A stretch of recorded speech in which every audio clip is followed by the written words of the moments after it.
नमस्कार, बंजारा बीट्स में आपका स्वागत है। मैं हूं ज्योति प्रकाश खरे। आज हम आपको मिला रहे हैं एक एनिमल लवर्स सुश्री ईशा कुशवाहा जी से, जिन्होंने झांसी में बहुत सारे जानवरों का रेस्क्यू किया है और वो निरंतर अपनी छोटी सी उम्र में एक नया और बेमिसाल काम कर रही हैं। चलिए मिलते हैं ईशा कुशवाहा जी से। ईशा जी नमस्कार। ताकत से बोलिए। नमस्कार। हाँ ईशा जी, आपको आपकी क्वालिफिकेशन क्या है और आप इस फील्ड में कैसे आ गई?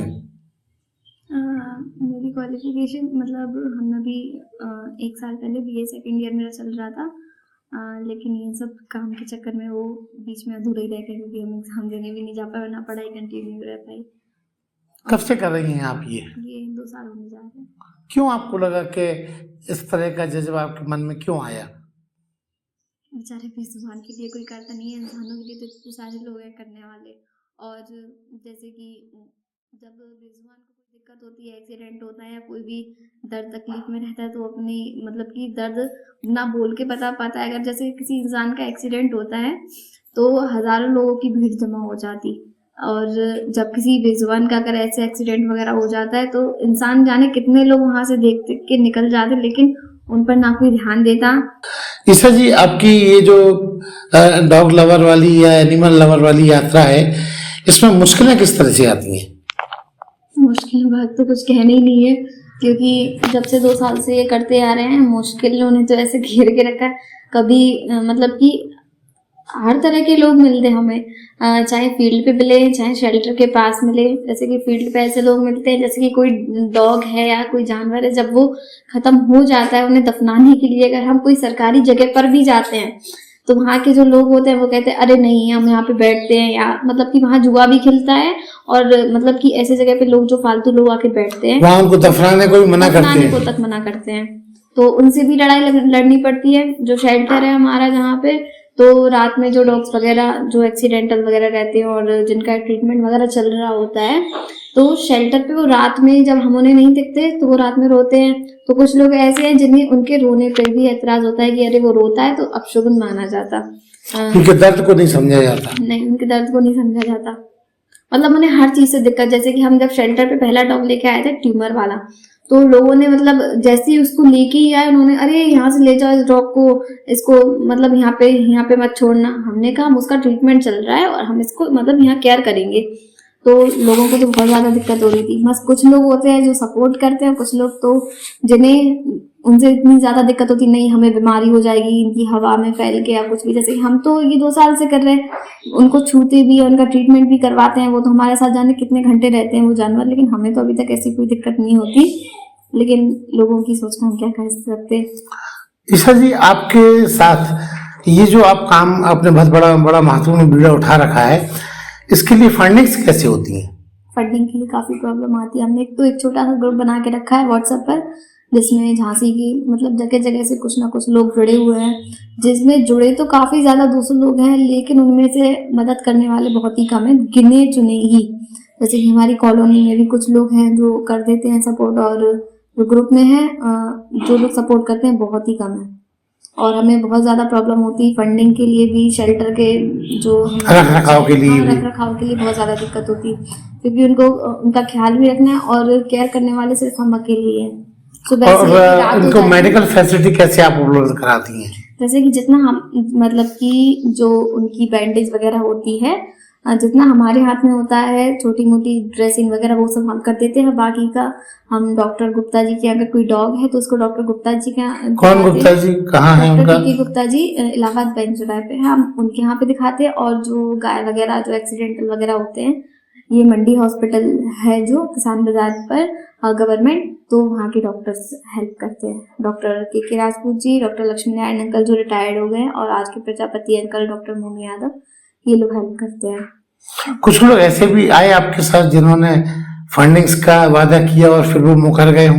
जी, पिछली बार जब वो दैनिक जागरण में इंटरव्यू निकला था, उसके बाद वो कुछ लोगों का फ़ोन आया था कि हम आपको मतलब कि जो हो सकेगा हम आपके लिए हेल्प करेंगे, आप अच्छा काम कर रहे हो। लेकिन फिर बाद में पता नहीं सब मुकर गए, पता ही नहीं चला कहाँ से आए थे कहाँ चले गए। इसलिए अभी हमें बहुत ज़्यादा प्रॉब्लम हो रही। शेल्टर में भी इतनी टेंशन आती कि समझ में ही नहीं आता क्या करते हैं। कभी कभी मन करता है कि हम ये छोड़ दें, और लोग हमें इतना सपोर्ट ही नहीं कर रहे कि हम इस काम को और आगे तक बढ़ा पाएं, क्योंकि शेल्टर हमें कोई सरकारी प्रोवाइड नहीं की गई है जगह। जैसे कि लोगों से हमने हेल्प मांगी, हमने कहा कि हमें एक छोटी सी जगह चाहिए जहाँ ऐसे जो एक्सीडेंटल जानवर वगैरह होते हैं उन्हें रख के हम उनकी केयर कर सके, उनका ट्रीटमेंट करवा सकें। हमारे हाथ में जितना हम उतना ही कर सकते हैं। तो एक जगह तो मिली है छोटी सी, लेकिन वहाँ के लोगों को इतनी दिक्कत होती है डॉग से। ज्यादा लोगों को नहीं, कुछ लोग तो सपोर्ट भी करते हैं, लेकिन कुछ को इतनी दिक्कत होती है कि अरे आप हटा नहीं रही हो, हम आपकी कंप्लेन कर देंगे। बहुत सारी प्रॉब्लम का धमकाते हैं आपको? हाँ, हमने कहा कि आपको दिक्कत हो रही है और मोहल्ले वाले भी तो हमसे कुछ कह ही नहीं रहे हैं। तो उनका कहना, अच्छा कोई कुछ नहीं कह रहा, ठीक है कल बताते हैं हम आपको, ऐसा वो कह देते हैं और कंप्लेन करने की भी कहते हैं। तो बहुत सारी ऐसी दिक्कत होती है। ऑलरेडी एक तो हम क्या बोलते हैं, जो जानवर रहते हैं उनकी टेंशन में रहते हैं, दूसरा उन्हें डॉक्टर के पास ले जाना हो तो कोई हमारे साथ में भी नहीं होता, हमें अकेले कभी कभी मैनेज करना पड़ता। एक तो वो प्रॉब्लम पड़ जाती, ऊपर से फंडिंग की कि उनको खिलाना पिलाना भी है, उनके लिए कुछ खिलाने के लिए सामान लेने जाना तो भी हमें जाना है। कोई जानवर ऐसे, कोई गाय का बछड़ा वगैरह शेल्टर। आपके साथ कोई टीम में कोई ऐसा नहीं जो आपकी मदद करता हो? नहीं, रेगुलर ऐसा कोई हेल्प के लिए आ पाए ऐसा तो कोई भी नहीं है टीम में। टीम पहले काफी बड़ी थी, लेकिन सबका अपना अपना काम होता है। कोई कब तक आएगा, 1 दिन आएगा, 2 दिन आएगा, 4 दिन आएगा। तो इस तरह ईसा कब तक सर्वाइव करेगी? जब तक हो रहा है तब तक करेंगे, लेकिन अगर ऐसे ही चलता रहा और लोगों का सपोर्ट नहीं मिला तो कभी कभी हमें भी लगता है कि हम पता नहीं ये सब छोड़ना ना पड़ जाए, क्योंकि बेटियों के लिए तो माँ बाप की ये ख्वाहिश रहती है कि वो हम इसे छोड़ना नहीं चाहते। और हम चाहते हैं कि मतलब कि शेल्टर इतना काफी बड़ा बने कि हमें जितने भी केस मिले हम सभी रख पाए, और उनकी केयर के लिए हमसे जितना हो पाए। अगर लोग हमें इतना हेल्प करते कि हम पेड़ पे कोई इंसान लगा सके तो लोग इतना हेल्प करना भी तो चाहिए। कोई सपोर्ट करता नहीं है, कोई हेल्प करता नहीं है। अच्छा, लोग आपको आपके फोन पे कॉल करते हैं और कह देते हैं कि ये जानवर यहाँ बीमार या एक्सीडेंट के रूप में पड़ा है, बस उसके बाद फिर वो मुक्त हो जाते हैं, आपकी और कोई मदद नहीं करते? नहीं, कुछ लोग होते हैं जो मदद कर देते हैं, जो देखने भी आते हैं, लेकिन कुछ तो बस उन्होंने हमें बता दिया, उनकी बस जिम्मेदारी वहीं खत्म। बस मोबाइल नंबर से आपको बता दिए, हाँ, फिर आपकी जिम्मेदारी है उनसे आप आइए। जैसे कि हमें कोई सरकारी सैलरी मिल रही हो, या फिर जैसे कि हमें किसी ने लगा के रखा हो, देखिए ना ही ऐसा कोई हमारा एनजीओ है ना ही कुछ, हम तो इंडिविजुअल है अभी, क्योंकि हमारा एनजीओ वगैरह भी कुछ भी नहीं है। जैसे हमसे जितना हो पाता है। अच्छा, बहुत सारी समाज सेवी संस्थाएं हैं जी, उन्होंने आपसे वादा किया कि वो आपकी मदद करेंगी, क्योंकि दैनिक जागरण एक बड़ा प्लेटफॉर्म है और जब उसमें आपका नाम नंबर सब छपा तो जी। उम्मीद रोशनी की जो संस्था है उन्होंने तो हमसे कहा भी था, और बाकी किसी संस्था ने तो अभी तक हमसे ऐसे कोई मदद का कुछ कहा नहीं। मतलब ये है कि आपका फोन नंबर फ्लैश हुआ, उसके बाद ईसा का दायित्व और बढ़ गया। ऐसा कह सकते हैं, क्योंकि मतलब जो मुश्किलें सीमित थी वो विस्तारित साथ देने वाले बहुत कम है, और बस केस देने वाले कि आप ये वाला डॉग और ले जाइए शेल्टर पे रखो, रख लीजिए, अरे ये यहाँ पे। मतलब कि ऐसा होता है ना, जैसे कि कुछ लोग अपने घर पे कोई डॉग पालते हैं, बाद में जब उसे कोई दिक्कत हो जाए, कोई बीमारी हो जाए तो उसे रास्ते पे छोड़ देते हैं।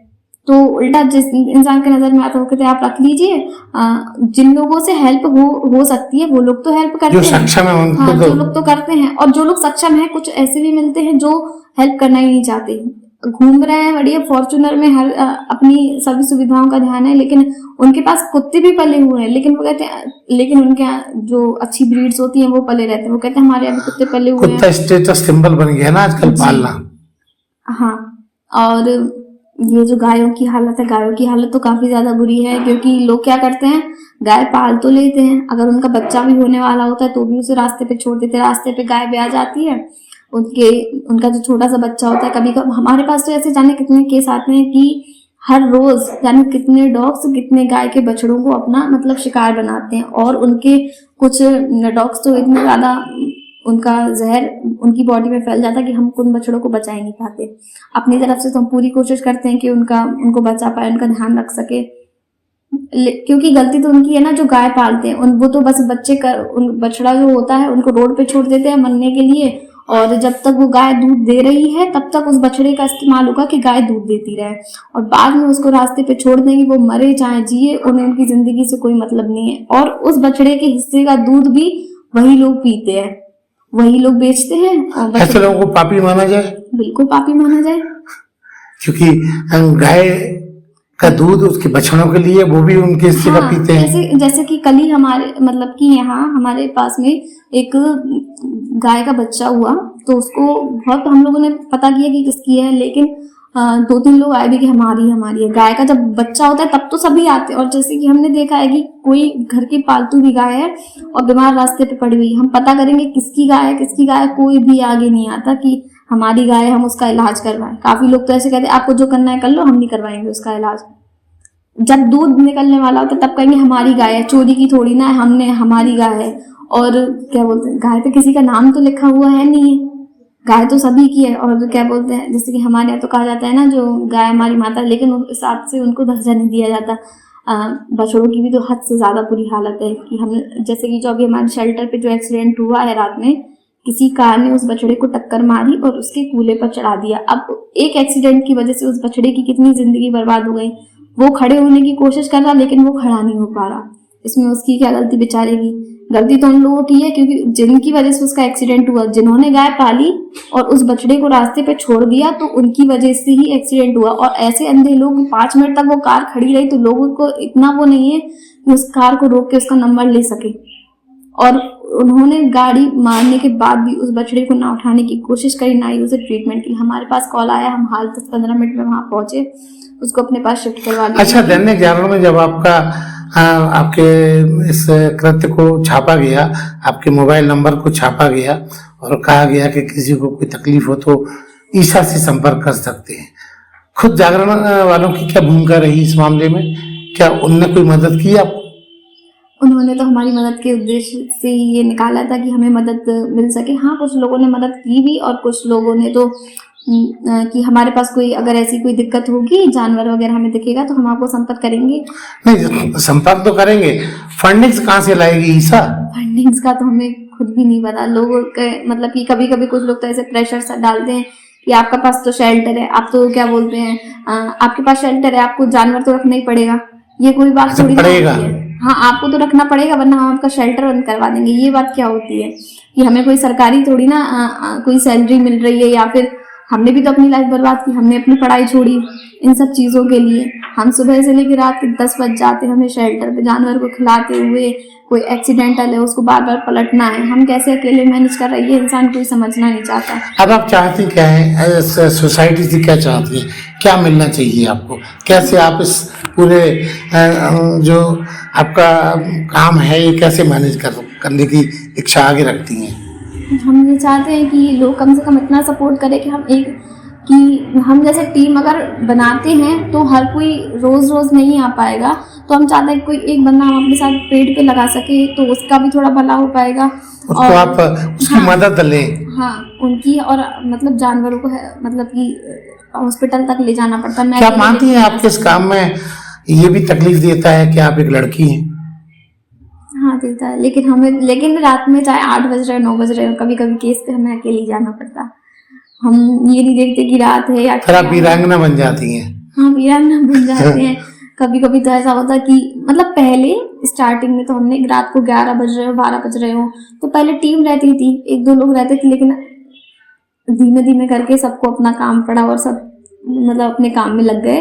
वरना पहले तो रात को 11-12 बजे तक रेस्क्यू। तो इन दिनों ईशा अकेली ही जूझ रही है इन सब मुश्किलों से। हाँ, हम चाहते हैं कि हमको इतना सपोर्ट मिले कि हम पेड़ पे कोई एक इंसान लगा सके जो शेल्टर को भी संभाल सके, क्योंकि हम शेल्टर पे बिजी होते हैं और अगर कोई केस हम कहीं हैं ऑलरेडी और उसको हमें शेल्टर पे शिफ्ट करना है, हम वहाँ बिजी हैं, ऊपर से रेस्क्यू के कॉल आ रहे हैं कि जानवर बड़े होते हैं, आप अकेले नहीं उठा पाती होंगी? हम नहीं उठा पाते मुश्किल होती है। हाँ, जैसे कि गाय वगैरह है तो उसमें नगर निगम वाले हेल्प कर देते हैं, वो आ जाते हैं उनको हॉस्पिटल शिफ्ट करवाने में, और अगर शेल्टर शिफ्ट करवाना है कुछ भी होता है तो वो लोग हेल्प कर देते हैं।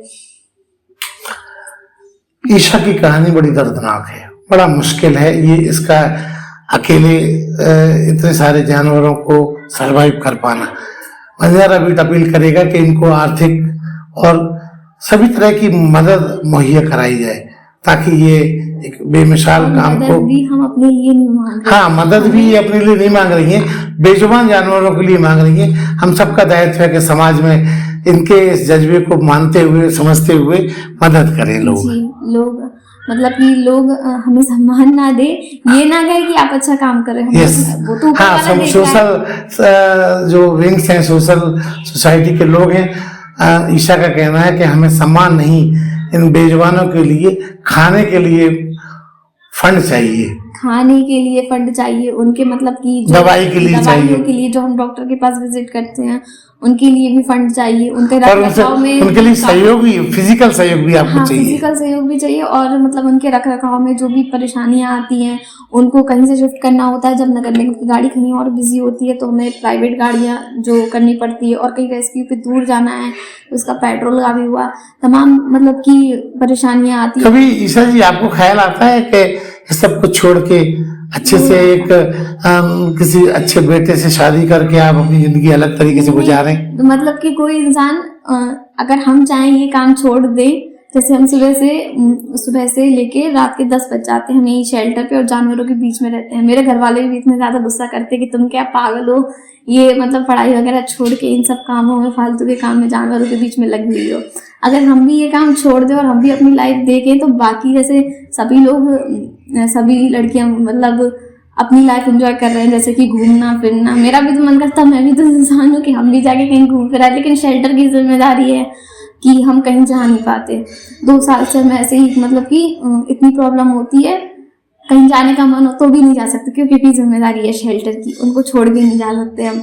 और अब क्या ही बताएं, मन तो बहुत कुछ होता, लेकिन हम तो ये अपने थी मन से कुछ नहीं ईशा कर सकते। ईशा कुशवाहा, हर मात्र 20 साल की हैं, लेकिन इनके जज्बे का आयाम बहुत बड़ा है। बंजारा बीट पुनः अपील करता है कि इनकी मदद करें, इनको सहयोग करें और इनके इस आदरणीय जज्बे का ख्याल रखें। बंजारा जी से बात करने के लिए बहुत बहुत धन्यवाद। इस चैनल को लाइक और सब्सक्राइब करना ना भूलें। देखते रहिए बंजारा बीट्स।